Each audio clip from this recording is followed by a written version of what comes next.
Muy buenas noches para cada uno de los miembros del ministerio. Nuevamente tenemos la oportunidad de poder compartir con cada uno de ustedes en este jueves, hoy 28 de noviembre del año 2024. Quiero de antemano excusarme, pero no sin decirles que el compromiso que tenemos a través de la labor que desarrollamos en el Instituto Bíblico del Ministerio de Ferviente Amor, con la ayuda de la plataforma del Instituto Bíblico de BBN, nos conectamos y no es nuestro deseo fallar en relación al estudio y la manera en que escudriñamos la palabra de Dios. Cuando me encuentro en ciertas situaciones, debo cumplir de la manera en que el Señor me lo está indicando para que demos continuidad en la labor que hemos estado desarrollando de manera ininterrumpida. Y espero que hayan podido escuchar el audio expuesto por el expositor y maestro del Instituto Bíblico de BBN, audio que les envié el día martes en las horas de la mañana, correspondiente al módulo de José el Quijote sin mancha, la lección número 4. Solo el modo de actuación del Señor con los patriarcas se mantenía a salvo de la catástrofe y solo la religiosidad personal pudo adquirir plena vigencia en un marco, la diáspora, donde las instituciones representativas del judaísmo oficial, ley, templo y sinagoga se veían cuestionadas al desarrollarse el judaísmo al interior de una cultura que le era extraña. El audio tiene menciones muy en cierta manera maravillosas y a veces también complejas de poder entender. Y es que las relaciones de José con cada uno de los personajes que intervienen no simplemente en una historia bíblica, sino en una presentación de una figura realmente realista en relación a la forma en que José tuvo que enfrentar cada una de estas relaciones.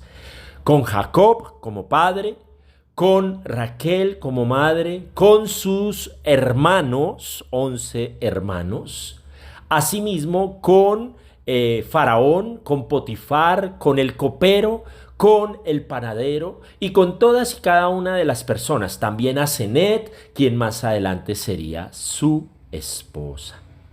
En José y cada una de las relaciones en cuestión resulta central porque se trata de desarrollar y reinterpretar el texto bíblico para presentar las exigencias de la fidelidad de Dios en las nuevas situaciones, especialmente en un contexto de diáspora. ¿Y cómo es el término de la diáspora? Es decir, que habiendo estado o hubo estado en un lugar determinado en la tierra que Dios les había prometido, había sido exiliado y vendido por sus hermanos a una tierra inhóspita que él no conocía. Aunque la historia que se cuenta van apareciendo Jacob y sus hijos, hemos centrado nuestro estudio en la figura de José, el Quijote sin mancha y el verdadero protagonista de la obra. La descripción del personaje y la historia de José, donde hunde sus raíces en las tradiciones patriarcales de Jacob e Israel, como lo hablábamos allí en Génesis capítulo número 37 al 50. Y es donde se desarrolla cada una de estas expresiones maravillosas que todos nosotros debemos tener en cuenta. Y en la manera y en la forma en que el Señor está obrando en cada una de estas circunstancias. José, hijo de Jacob, y Raquel, en Génesis 35:24, que es el protagonista masculino de la historia.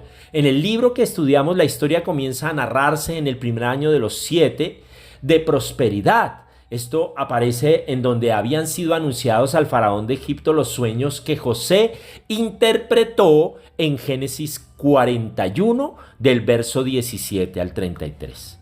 Y por lo que fue convertido en hombre de confianza de éste más adelante en Génesis 39 al 41. Su trabajo en la corte como proveedor de trigo de todo el país. Y esto debe ser tenido en cuenta en relación al alto cargo al cual fue preparado durante el tiempo en que el Señor, en lo que supuestamente en el mal que había tenido que haber pasado, habiéndolo convertido en un bien. Y a esto le podemos nosotros agregar el hecho de saber de que en diferentes momentos de nuestra vida no comprendemos muchas de las situaciones en las cuales a veces el Señor nos lleva, o los límites en los cuales también nosotros podríamos estarnos moviendo de manera sistemática, casi que cayendo al abismo. Pero todo esto puede significar algo maravilloso para poder encontrar el bien que Dios tiene para cada una de nuestras vidas. Y asimismo, porque como dice la Escritura, yo sé los planes que tengo acerca de vosotros. Son planes de bien y no de mal, para darles el fin que habrán de esperar. Entonces, su trabajo en la corte como proveedor del trigo de todo el país, allí como lo relata en Génesis 41, 47 al 49, lo obliga a recorrerlo de un extremo a otro.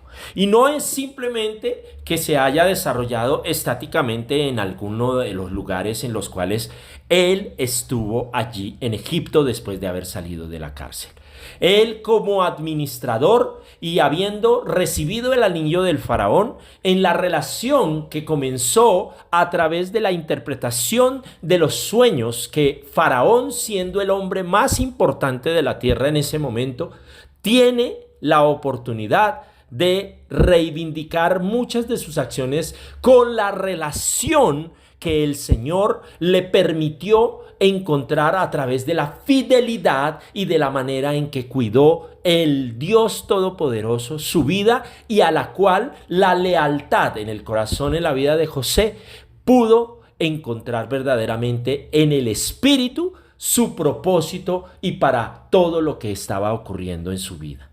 Entonces, este trabajo en la corte como proveedor de trigo de todo el país, que lo encontramos en Génesis 41, 47 al 49, le obliga a recorrerlo de un extremo a otro.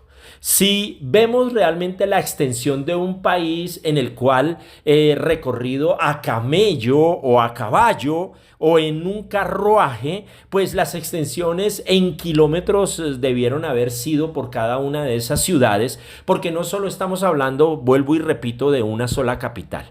En Egipto estamos hablando no solamente del Cairo, tal vez en ese sentido, sino de todas las provincias alrededor, porque Dios iba a hacer algo sobrenatural a través de la vida de José para toda una nación, que habían sido anunciados al faraón de Egipto en los sueños que José interpretó en Génesis 41, 17, 33, y por lo que fue convertido en hombre de confianza de éste.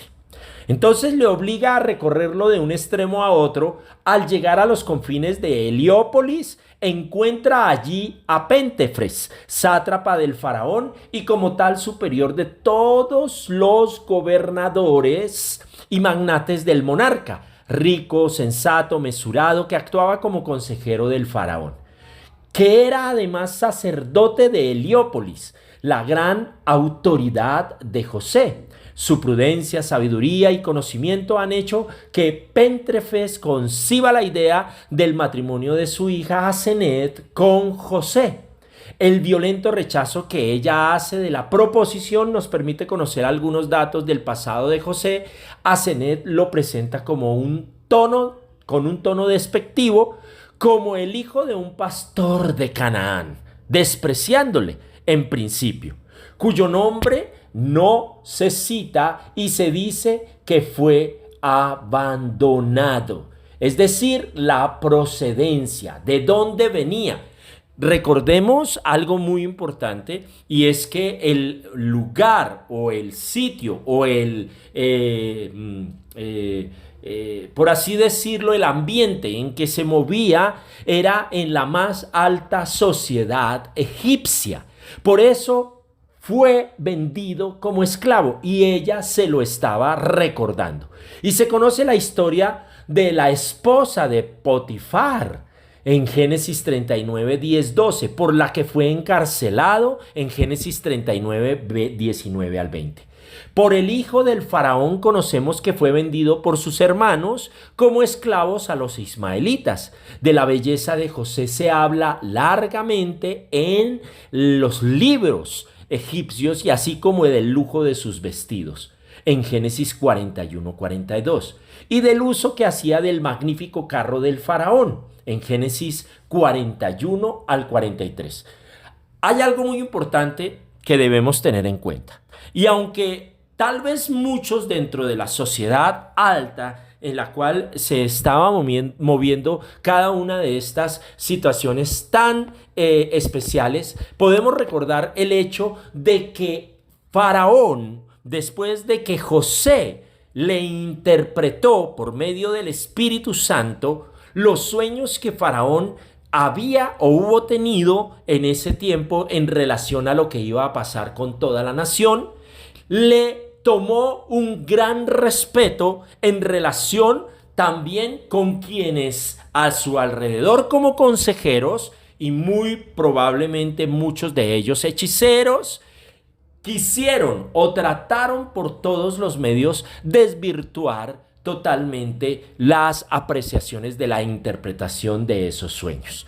Y aquí hay algo que nosotros como creyentes debemos tener mucho cuidado y tener muy en cuenta cuando nosotros tenemos ciertos sueños en nuestra vida que puestos en oración delante del Señor nos ayudan a comprender, a entender, a avisar, a discernir los momentos y las situaciones por las cuales en un momento determinado estamos atravesando. Interpretados por medio del Espíritu Santo y sabiendo en medio de la oración la determinación que Dios tiene a través de ellos. Recordemos que la Escritura nos habla que en los postreros tiempos los jóvenes tendrán visiones y los ancianos soñarán. Y esto es algo muy importante que nosotros debemos tener en cuenta con relación a la palabra profética. La palabra profética que viene de la Escritura, de la palabra de Dios, sin salirnos dentro de ese texto en el contexto para no sacar pretextos en la interpretación que conforme a la Escritura nos es dada por medio del Espíritu Santo. Ahora, las interpretaciones que el Espíritu Santo le da a José para que pueda participarla de una u otra forma en los sueños que el faraón ha tenido, tuvieron en el lugar en donde él se encontraba inicialmente en la cárcel y después de la forma en que muy seguramente Faraón, quien era el hombre más importante, supo a través de aquellos que en un momento determinado estaban allí como el copero y el panadero. Y ya sabemos cuál es el final de cada uno de ellos en ese tipo de interpretaciones en relación a los sueños que tuvo allí mismo cada uno de ellos y los interpretó José.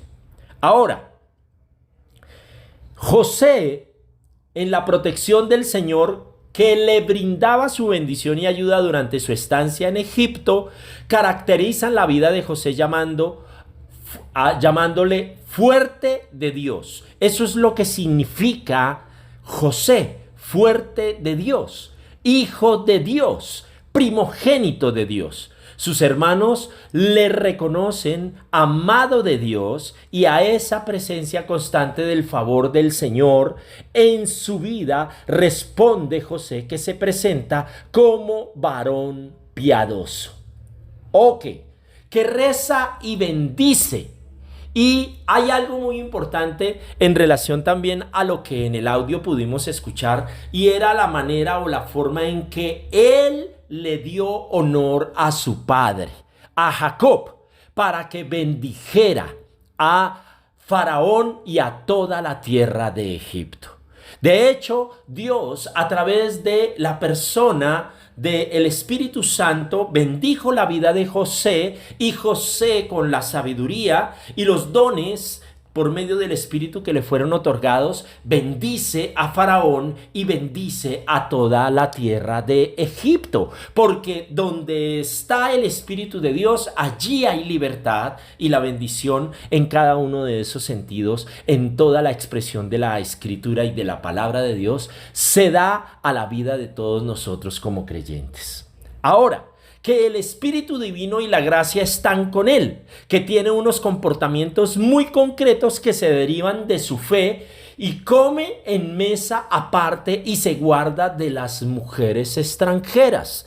El caso con la esposa de Potifar, en medio de las situaciones tan complejas y difíciles que tuvo que aguantar o que tuvo que soportar en una tentación, porque la esposa de Potifar no era cualquier mujer, era una mujer muy hermosa, en la cual, usando ciertas artimañas de sus atributos, pretendió doblegarle para poderle tentar y asimismo pecar. Pero el Espíritu Santo estaba en la vida de José, y eso determinó claramente que en la presencia de Dios, José, en el temor de Dios, como dice la Escritura, en medio de las tentaciones y de las pruebas, el Señor juntamente dio la salida. La Biblia nos enseña y nos relata que el avisado ve el mal y se esconde. Entonces, tiene buenos sentimientos. José es misericordioso y temeroso de Dios. Se comunica con los mediadores de Dios y no está allí en las determinaciones en las cuales antes del matrimonio y en lo que corresponde, no solamente tal vez con aquella mujer que pretendió a través de la tentación hacerle caer o pecar, enviada probablemente en los planes del diablo o Satanás, para que también él pudiese, porque me imagino que muchas de las mujeres que habían en Egipto pretendieron de alguna u otra forma el intentar o estar con él. Asimismo también, quien más adelante sería su esposa, Asenet, pero él se guardó hasta el momento del matrimonio. La fuerza de la personalidad de José impresionará tanto a quienes están a su alrededor en cada una de las relaciones que él podía compartir y llevar, que decidirá disponerse por la conversión para que él o ella, en el pensamiento que tenía acerca de él, tuviese una conversión para ser digna de él. Y es que cuando la presencia de Dios está en la vida de cada uno de nosotros como creyentes, hace una diferencia maravillosamente sobrenatural. Y la gente quisiera estar con los hijos e hijas del Señor para poder, tal vez, en cierta manera, o sea de una forma o de otra, poder obtener aquello que ellos o nosotros tenemos en nuestro interior. Entonces, la generosidad de José y la intervención del jefe de los ejércitos harán de ella una mujer digna del matrimonio con un judío. De José concebirían a Efraín y Manasés. Y esto tiene un significado muy especial. En Génesis 41, 50 al 53. Pasados los años de abundancia, comienzan los 7 años de hambre, también anunciados en los sueños de Faraón. Jacob, el padre de José, habiendo oído hablar de este y de sus responsabilidades en la corte, desplaza a toda su familia al territorio de la tierra de Gosén en Egipto. Los intentos del hijo del faraón de eliminar a José y a Asenet, porque se convertirían de alguna u otra forma en algún tipo de competencia, contando incluso con algunos hijos de Jacob, no dan su fruto, y la novela o la historia termina narrando la prosperidad de José en Egipto hasta el final de sus días. En un segundo aspecto, las diferencias con la historia canónica. En la historia bíblica, el protagonista indiscutido es José, y José representa Egipto, lugar donde muy posiblemente se ha escrito la novela y donde los judíos sienten la necesidad de encarnar su fe. Su padre, el hombre que contrariamente es Canaán, Palestina y el lugar de las tribus, que en el siglo I después de Cristo ni siquiera son claves de referencia ya. El protagonista mantiene durante toda la obra su nombre semita. No hay ninguna referencia al nombre egipcio que el faraón le impone en Génesis 41-45, y la figura de José aparece totalmente idealizada respecto del relato bíblico y no se recoge ninguna de las críticas veladas que sí podemos encontrar en el libro de Génesis. Allí desde el principio el narrador deja claro que existe una complicidad entre Jacob y José, unas preferencias respecto de los demás hermanos que desatan rivalidades y rencores. Israel amaba a José más que a todos sus demás hijos, por ser para él el hijo de su ancianidad, y le había hecho una túnica de manga larga, y vieron sus hermanos cómo le prefería su padre a todos sus otros hijos. Así lo relata Génesis 37, 3 al 4. José además se sentía, superior a su padre y a sus hermanos. Todos estos elementos desencadenan el odio, el rencor hacia él hasta que se decide su muerte. Y ellos lo vieron de lejos y antes que se les acercara, conspiraron contra él para matarlo. Y se decían mutuamente: por ahí viene el soñador. Vamos a matarlo y lo echaremos en un pozo cualquiera y diremos que algún animal feroz lo devoró. Veremos entonces en qué paran sus sueños, como lo relata Génesis 37, 18 al 19. En José y quien próximamente sería su esposa Asenet, José está en Egipto porque su padre lo ha abandonado. Posteriormente ha sido vendido como esclavo por sus hermanos. Hay alguna referencia a la actuación de sus hermanos, pero muy matizada. No se dice nada de los sueños o de la astucia de José para hacerse con provisiones para los años de escasez. Se conoce la historia bíblica de la mujer de Potifar. Asenet es nuestra hija de Pentefres, sátrapa y sacerdote de Heliópolis, y no de Potifar, sacerdote de Onón. Entonces, la tensión que se produce en el encuentro entre José y quien sería su próxima esposa en el capítulo 8 de la novela, por el hecho de ser esta última una extranjera, no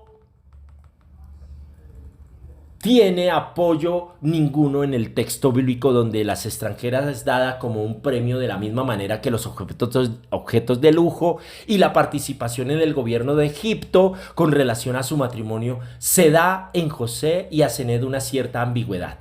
Parece que es Pentefres el que ha preparado la boda con José, aunque éste, consumada la conversión, la elegirá y llegará hasta el faraón para que éste dé su permiso. Algo para recordar y tener en cuenta. Recuerden que Faraón le entrega su anillo y que la autoridad después de él sería José en todo Egipto. Entonces, todas las familias de la alta sociedad estarían preparando de alguna u otra forma a sus hijas para que tuviesen un encuentro y él pudiese escoger a quién sería la persona que lo acompañaría en esa administración en toda la tierra de Egipto.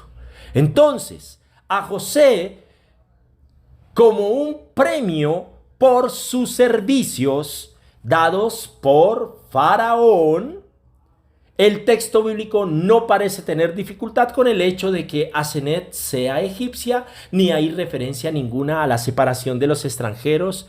Y en José y Asenet, esa es la clave que lo mueve todo. Se mantiene el asentamiento de la familia de Jacob en Gosén, probablemente por ser esta una zona fronteriza que según la tradición habría facilitado la salida de Egipto en tiempos de Éxodo, sobre el viaje de la familia de Jacob en José y Asenet. En este, el que oía la fama de José decide trasladarse con todo lo suyo hacia Gosén. Nada se dice de los viajes de los hermanos a la corte ni del desvelamiento de la identidad de José. No hay ninguna preocupación por las tribus y su localización, preeminencia, etcétera, etcétera. Sería un antiguo anacronismo y no se intenta legitimar ningún privilegio o derecho histórico. Simeón, Rubén han desaparecido, José no cuenta como tribu autónoma y la tribu de Judá no es ya la dinastía reinante. En Leví está muy acentuado el tema profético, como en otras obras de la época, los testamentos de los 12 patriarcas. A lo mejor porque se recoge de una forma velada la teología del Mesías sacerdotal y político. El encuentro entre Jacob y José lo propicia la egipcia, curiosamente, en la única escena en la que aparece Jacob. No hay referencia ninguna a la escena de la despedida de Jacob, o sea, su muerte, etc. El relevo generacional, que es uno de los mensajes del texto bíblico, no interesa aquí. Ahora, esta historia de una justificación en donde la imagen de Dios, si tenemos en cuenta que la obra que estudiamos viene muy determinada primero por el ambiente de la diáspora egipcia alejandrina, probablemente con su elevado nivel cultural y su religiosidad politeísta y sincretista y su cosmopolitismo.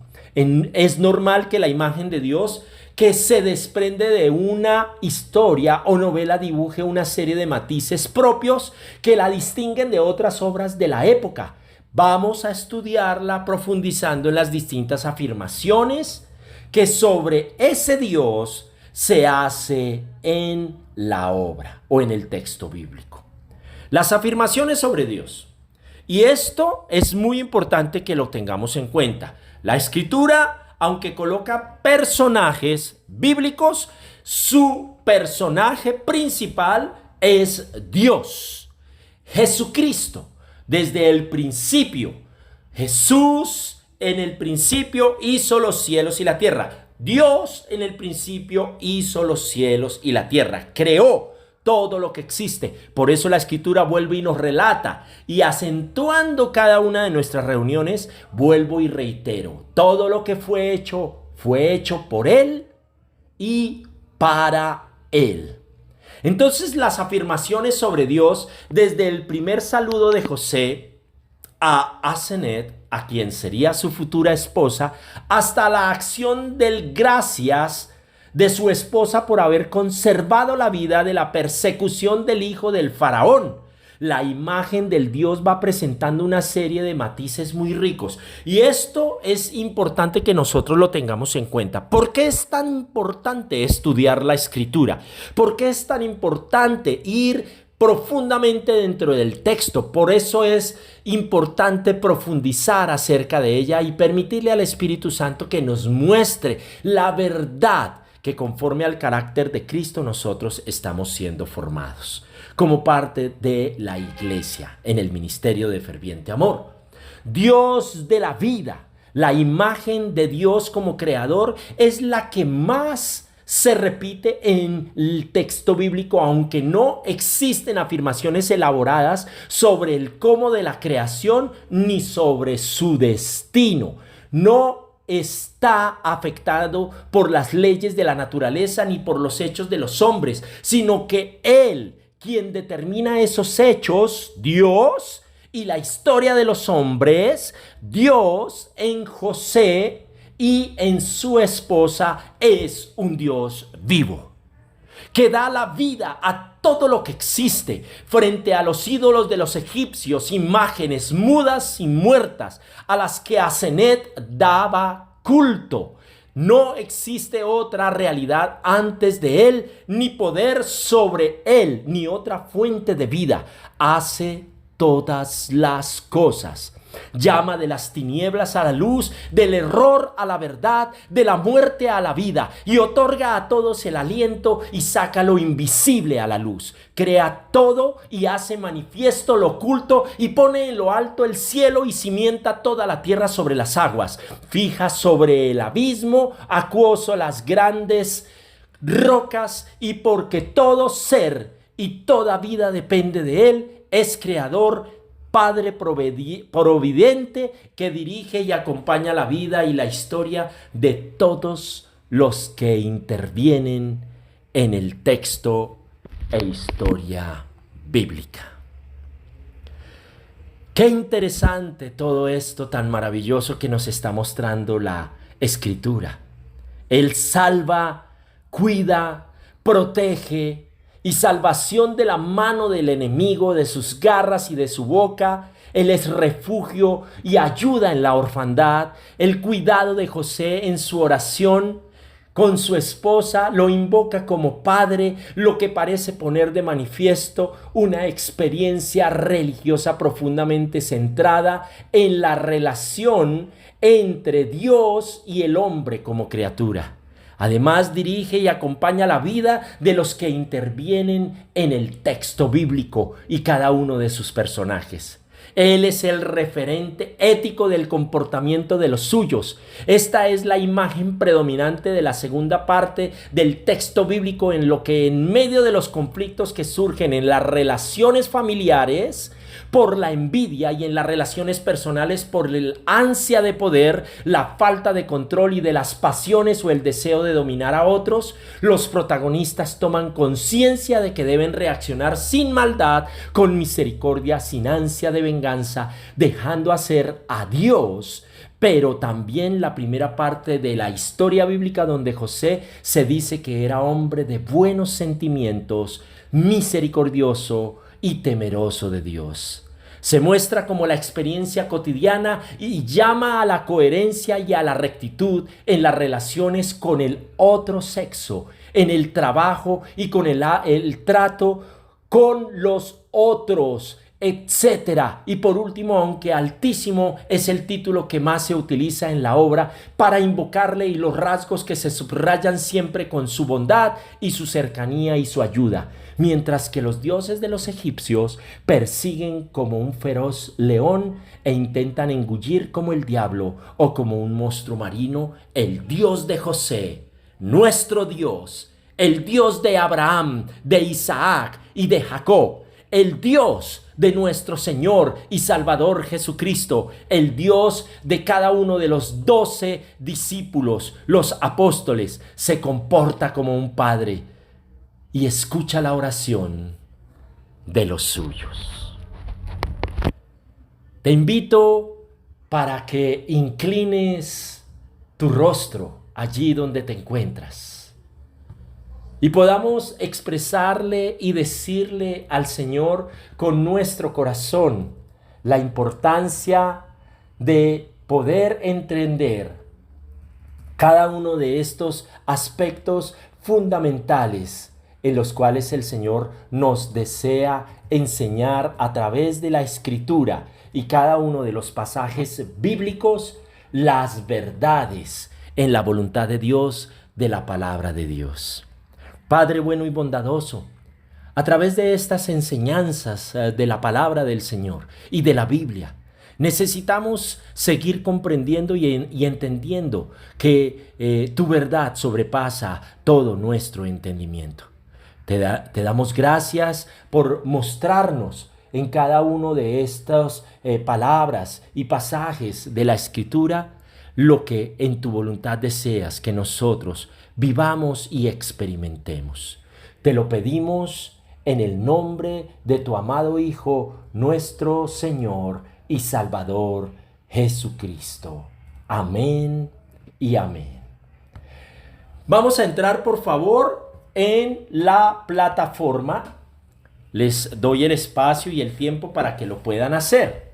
Allí vamos a entrar en la página del ministerio. Recuerden, en Google nos encuentran como Ferviente Amor, todo unido. En el segundo ítem que aparece allí, dice bienvenidos, Ferviente Amor. Ahí pueden entrar y bajan un poquito y encuentran la entrada al Instituto Bíblico. Luego, por favor, de entrar allí, colocan su usuario y su contraseña.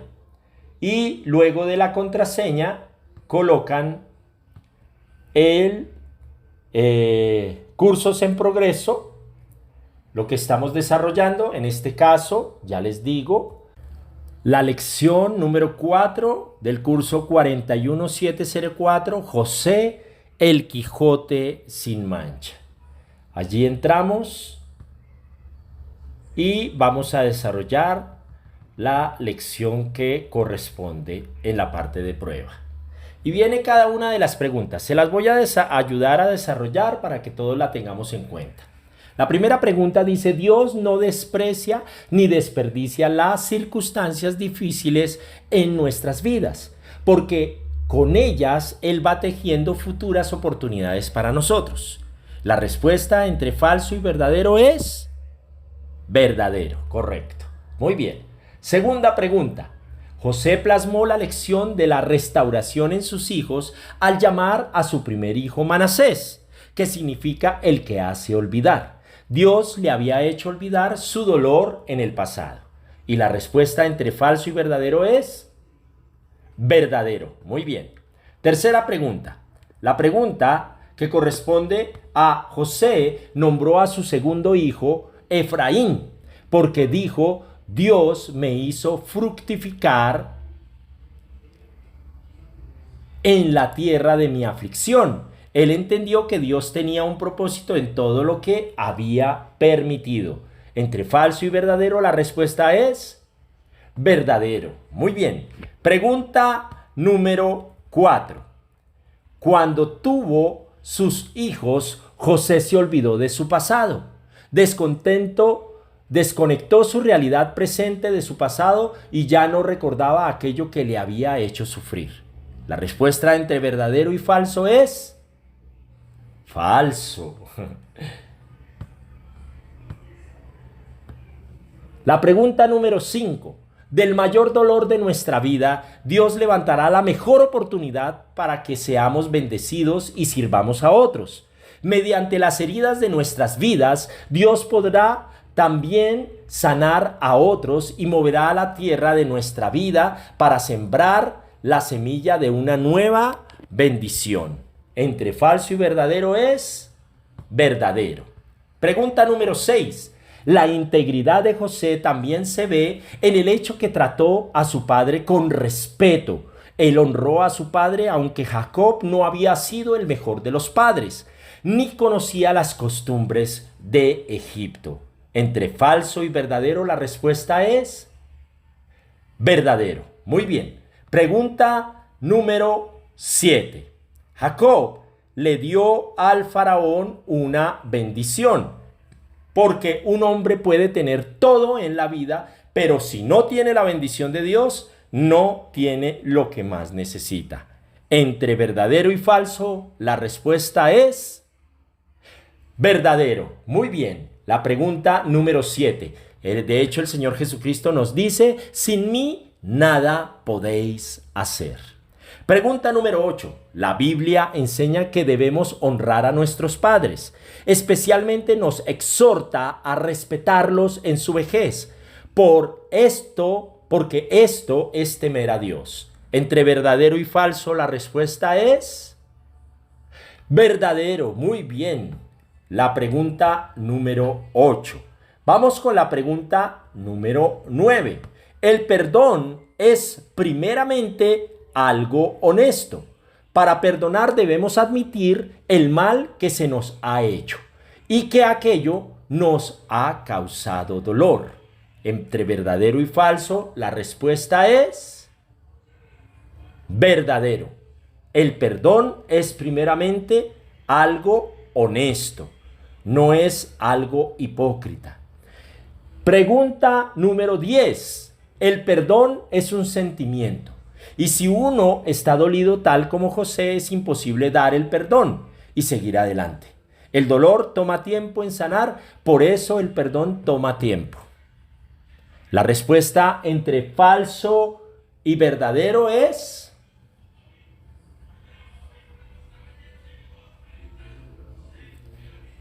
muy seguramente para muchas personas, en cierta manera, es difícil perdonar ciertas acciones que con el tiempo, más adelante, comprendiendo muchas de las cosas de la palabra del Señor, nos ayudarán a perdonar. Por eso el perdón, siendo un sentimiento, si uno está dolido, el perdón es una acción que debemos tomar lo más pronto posible para que nuestros corazones puedan fluir y seguir adelante en libertad. Si dejamos que tome mucho tiempo, echarán raíces de amargura y no nos permitirá fluir de la manera como el Señor quisiera obrar en cada una de nuestras vidas. Es cierto que toma tiempo en sanar, por eso el perdón ciertamente toma tiempo. Para algunos, en esta pregunta podría significar varias cosas. En lo que es para mí, de manera personal, pienso que verdadero. Cuando alguien nos lastima, nuestro deseo es ponernos en posición de autoridad, porque pensamos que el ofensor tiene una deuda con nosotros. ¿Esto es querer tomar la posición de Dios? No, falso. Recordemos el momento de las ofensas que hicieron a nuestro Señor Jesucristo. Él no abrió su boca y tomó la decisión de perdonarlos. Padre, perdónalos porque no saben lo que hacen. Cuando alguien nos lastima, nuestro deseo es... pregunta número 12. La 11 falso. El perdón no supone el olvido. El perdón no es la suspensión de los recuerdos. Si uno olvida lo que ha ocurrido, no habrá nada para perdonar. El perdón es entregar a Dios el derecho de pensar que alguien me ha ofendido. Falso. Pregunta número 13. El dolor se debe reconocer, compartir, orar y entregar a Dios. Eso es diferente. El perdón no es entre el ofensor y el ofendido, sino entre el ofendido y Dios. Muy bien. Verdadero. 14. En Getsemaní, el Señor Jesús trató con su dolor de la siguiente manera. Primero lo reconoció al decir: mi alma está angustiada y triste hasta la muerte. En segundo lugar, Jesús compartió su dolor con aquellos discípulos más cercanos. En tercer lugar, oró sobre su dolor. Padre mío, si es posible, pase de mí esta copa. Y por último lo entregó al decir: pero no sea como yo quiero, sino como tu voluntad desea. Verdadero. Y es el mejor ejemplo en la Escritura acerca de la manera en que el Señor nos enseña a perdonar. Pregunta número 15 y última. Dios utilizó las actitudes y reacciones de José frente al dolor para salvar a una familia y a una nación. Dios puede utilizar a una persona y a sus cambios, su respeto, restauración y perdón para llegar a toda una familia. Verdadero. Correcto. Le vamos a dar próximo, vamos a enviar la prueba y le vamos a dar gracias al Señor por la ayuda que nos presentó para poder desarrollar este examen. Entonces, vamos a hacer algunas correcciones en relación a ello. La pregunta 11, la pregunta 10, la pregunta 11 y la 12. El perdón es un sentimiento si uno está dolido. Tal como José, es imposible dar el perdón y seguir adelante. El dolor toma tiempo en sanar, por eso el perdón toma tiempo. Es falso, ¿correcto? La 11, cuando alguien nos lastima, nuestro deseo es ponernos en posición de autoridad. porque pensamos que el ofensor tiene una deuda con nosotros. Eso es verdad. Esto es querer tomar la posición de Dios. Muchas veces queremos actuar pensando en que Dios actuaría de esa manera y no es así.